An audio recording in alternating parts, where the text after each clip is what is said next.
안녕하십니까? 네, 안녕하세요. 예, 전 인천 서구청장님이시면서 국민이 인천 서구 방역위원장을 맡으신 강범석 위원장님, 지금 이제 대선이 위원장님 말씀하시다시피 코앞으로 다가왔습니다. 내일이면 이제 결과가 나오는데요. 서구 주민들께 윤석열 후보의 당선을 위해서 어떤 식으로 지지해달라고 호소를 하고 계십니까? 대한민국의 여러 가지 가치 체계나 국가 시스템들이 많이 무너졌습니다. 이 특정 정파가 권력을 쥐면서 우리가 흔히 내로남불이라고 그러죠. 우리 편이 하는, 우리 진영이 하는 거는 용서도 되고 옳고, 우리 진영이 아니면 적이고 용서도 안 되고 샅샅이 뒤져서 처벌하고. 그러다 보니까 이제 공무원들도 정치적 이해관계에 따라서 이리 갔다 저리 갔다 하고, 그다음에 국민들이 볼 때는 이게 뭐가 옳고 뭐가 그런지에 대한 기준이 없어져 있어요. 순전히 정치적 이유로 많은 것들을 결정되다 보니까 이런 것들이 좀 국가의 유지나 장기적인 발전을 저해하는 요인이고, 이제라도 이 무너진 대한민국 시스템을 다시 정비하고 공정과 정의의 원칙을 다시 세우는 것이 필요하다. 이거를 제대로 해낼 사람은 윤석열 후보밖에 없다. 이렇게 지금 말씀드리고 있습니다. 예. 그러면은 왜 윤석열 후보가 정치 신 아니겠습니까? 윤석열 후보가 대통령 당선되어야 된다고 생각하시는데요? 말씀드린 대로 본인은 30년 넘게 법조계에서 일한 사람입니다. 그것 때문에 다른 걸 모르지 않느냐? 그렇지 않아요.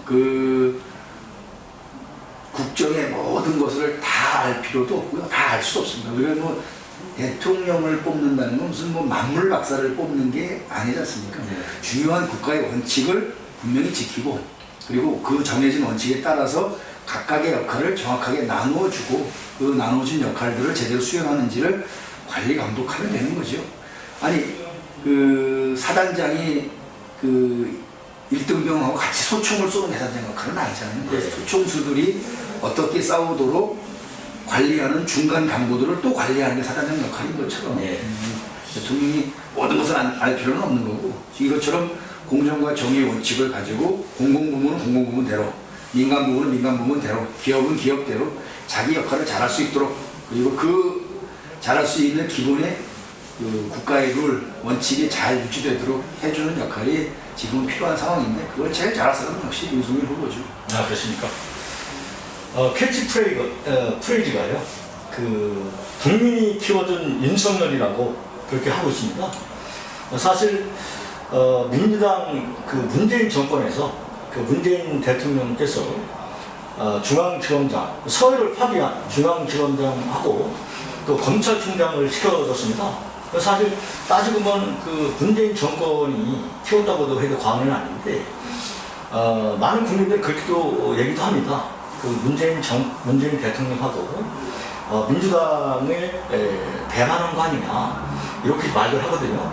거기에 대해서는 임찬수 당협위원장으로서 어떤 말씀을 하고 싶습니까? 지금이 무슨 왕조 시대도 아니고, 정권을 잡는 거는 대통령이면은 5년의 임기 동안 국정을 책임지라고 한시적으로 권력을 위임받은 사람이고요. 일반직 공무원들은 본인이 여러 가지 절차를 통해서 공무원이 된 뒤로 자기의 능력과 상황에 맞서 일을 하는 겁니다. 그거를 대통령직이 그 사람을 어느 자리에 가라고 임명한 거지, 대통령 개인이 그 사람을 보낸 건 아니거든요.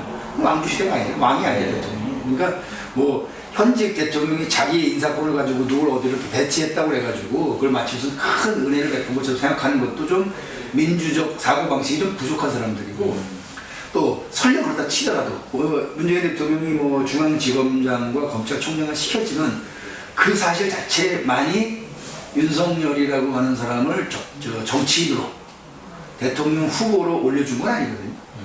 그러니까 중앙지검장이고 검찰총장이었지만 조국, 추미애, 박범계, 여기 현직 법무부 장관으로부터 여러 가지 말도 안 되는 핍박을 받고 있던 윤석열 검찰총장을 정치인의 자질을 발굴하고 알아보고 그 사람을 정치인으로, 그 다음에 제1야당의 대통령 후보로 키워준 사람은 국민들이죠.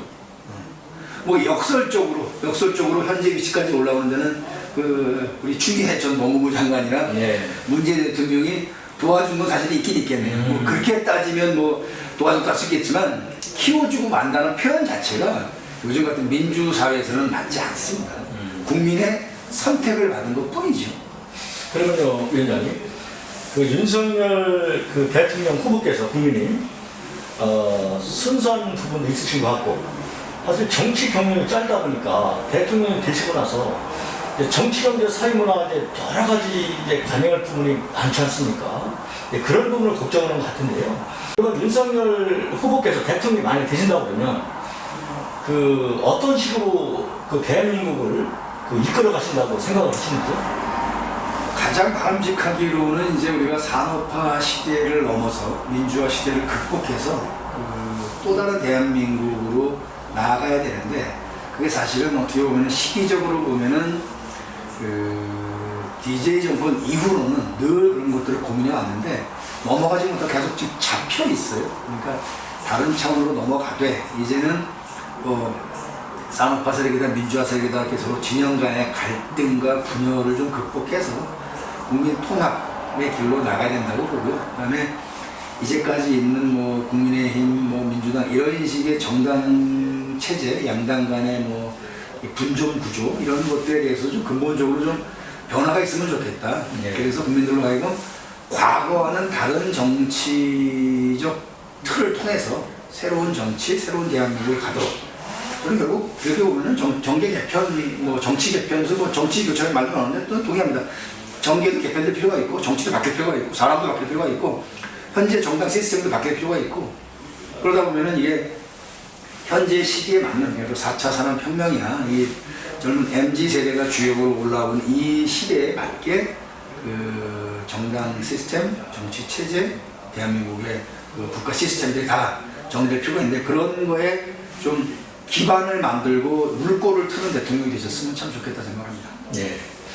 지금 그 이재명 후보께서는요, 여야정 연합정부를 대통령이 당선되면 여야정 연합정부를 구성해서 대한민국을 이끌겠다 이런 공약을 내세웠습니다. 그 점에 대해서는 어떻게 생각하십니까? 그렇게 할 수 있었죠 이미. 예. 5년 전부터. 5년 전에 했어야 되는 거예요. 그걸 이제까지 영 안 하고 있다가 투표하기 며칠 전에 그런 얘기를 하는 거는 그 진정성을 의심할 수밖에 없는 거고요. 제일 큰 거는 이재명이라는 정치인은 빚을 너무 많이 졌어요.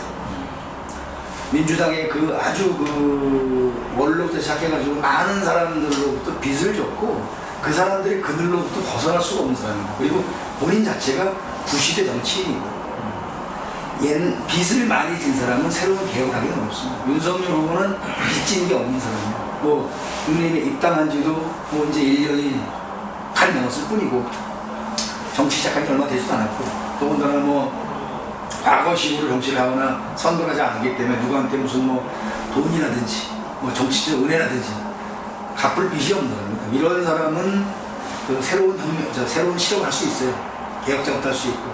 하지만 과거의 틀에서 만들어져서 과거의 사람들에게 너무 많이 붙잡혀 있는, 빚으로 얽혀 있는 그런 사이에서는 그들로부터 자유로울 수가 없어요. 저는 그건 그 진정성을 의심하는 거는 첫째고, 두 번째는 그게 가능하지도 않고, 세 번째는 그게 본심도 아니라고 봅니다. 국민 통합에 대해서 별 관심 없을 거라고 생각합니다. 예. 전에 서구청장으로 재직 근무하시면서요, 많은 공과를 냈다고 주민들이 말씀 많이 하십니다. 아쉽게도 재선에는 실패를 하셨는데요. 지금 인천 서구의 당협위원장으로서 이번 6월 1일 날 그 지방선거에 서구청장으로 다시 출마하십니까? 아니면 2014년 총선을 대비하고 계십니까?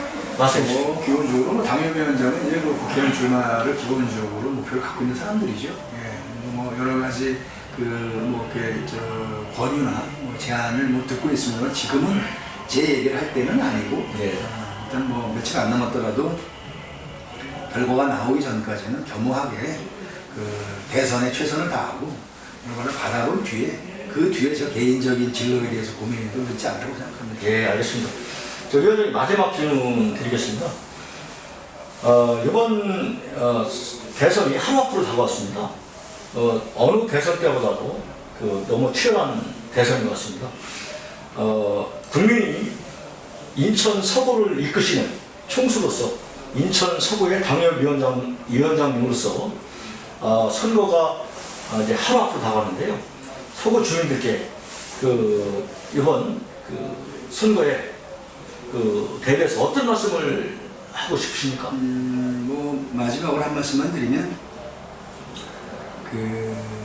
투표를 하는 요인은 여러 가지가 있습니다만 이거 하나만은 잊지 않으셨으면 좋을 것 같은 게 이번에 뽑히는 대통령이 어찌 하느냐에 따라서 대한민국의 20, 30년이 좌우가 됩니다. 20, 30년이면 한 세대가 바뀌는데요.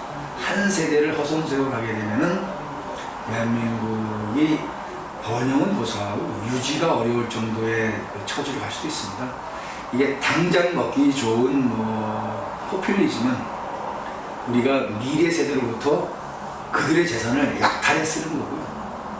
지금 재정을 통해서 뭘 막 나눠주는 거는 현재의 것을 나눠주는 걸 넘어서서 미래 세대에게 빚을 또 남겨주는 것입니다.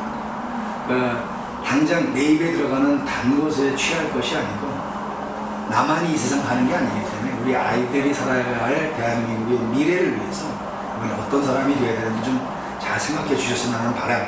그리고 더 중요한 것은 옛날에도 나라를 지키는 것은 경제력도 아니고 군사력도 아니고 그는 위정자와 백성들 간의 신뢰라 그랬습니다. 지금처럼 정치인이 국민들에게 모범이 되기보다는 오히려 조소의 대상이 되고 그들이 하는 행동을 보고서는 아이들에게 저걸 본받아서 너도 저렇게 살아봐라라고 얘기할 만한 게 하나도 없다라고 하는 이러한 지경이면 정치인들이 좀 바뀔 필요가 있습니다. 오래 하면 잘하죠. 오래 하면 잘하는데 오래 한 사람이 잘한다고 계속 쓰면은 그 사람 역시 자기 해오던 대로밖에 못합니다. 저는 정치를 안 해본 사람이 아까 말씀하신 것처럼 몇 가지를 잘 모를 수도 있고 미숙할 수도 있지만 모르는 사람이 모르기 때문에 그리고 빚이 없기 때문에 보다 자유롭게 새로운 것을 실험할 수 있고 도전할 수 있다고 생각합니다. 그런 점에서 정치를 많이 하지 않은 깨끗한 정치신인 윤석열에게 여러분께서 기회를 주시면 반드시 그 이전에 낡고 오래된 하지만 경험 많은 이런 사람이 해왔던 그냥 늘 보아왔던 그런 것이 아니라 새로운 대한민국을 만들어 드릴 거라고 확신합니다. 믿어주시기 바랍니다. 예, 위원장님 너무 바쁘신데도 저희 매일뉴스와 인터뷰에 진심으로 감사드리고요. 강범석 위원장님 뜻대로 내일 좋은 결과가 있으시기를 빌겠습니다. 인터뷰 감사합니다. 네, 감사합니다. 예, 감사합니다. 네. 예.